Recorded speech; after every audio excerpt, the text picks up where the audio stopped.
Hi and welcome back to my channel. I'm Lindsay with Lindsay Plans, and today I'm going to talk about my thoughts about the book Take My Hand by Dolen Perkins-Valdez.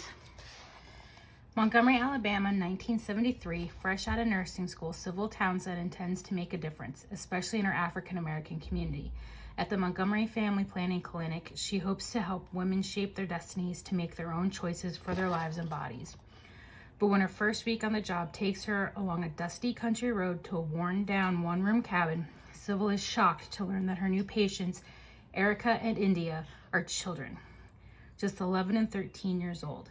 Neither of the Williams' sisters has even kissed a boy, but they are poor and black, and for those handling the family's welfare benefits, that's reason enough to have the girls on birth control.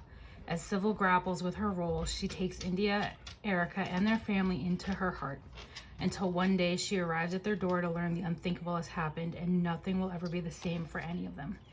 Decades later, with her daughter grown and a long career in her wake, Dr. Sybil Townsend is ready to retire, to find her peace and leave the past behind. But there are people and stories that refuse to be forgotten, that must not be forgotten, because history repeats what we don't remember. Inspired by true events and brimming with hope, Take My Hand is a stirring exploration of accountability and redemption. So, first of all, this was a 4-star read for me. I liked the way it was written. It was a slow to moderate pace, but it kind of had, the pace of it was almost like a beating drum. You could, like, it was a tale that unfolded, and it was based on the Ralph V. Weinberger case, in which 14-year-old Mary Alice and 12-year-old Minnie were both poor children who were also mentally disabled, and their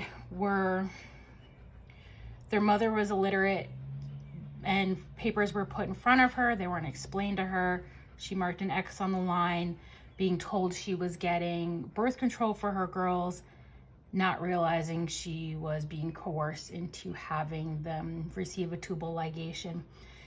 And Southern Poverty Law Center filed a lawsuit. It was estimated that around 100 to 150,000 poor women were coerced into sterilization through federal programs, many of which were not presented with proper information. A lot of them were told it was reversible when they were cauterized, which means that it was, at that point, it's not reversible. Some of them were told if they didn't have the procedure done, then they would lose their benefits, as many of them were so poor they were dependent on various forms of welfare. Part of the litigation that this case resulted in what we now know as informed consent, meaning you have to make sure that every aspect of a procedure, all the risks, everything must be detailed to someone. If they don't fully understand it, they are not able to consent to that procedure.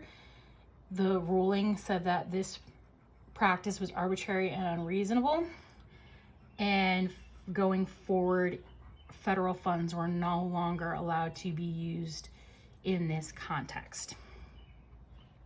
This, as mentioned in the insert, this takes place in 1973. It's a few months after the Roe decision was initially made, and it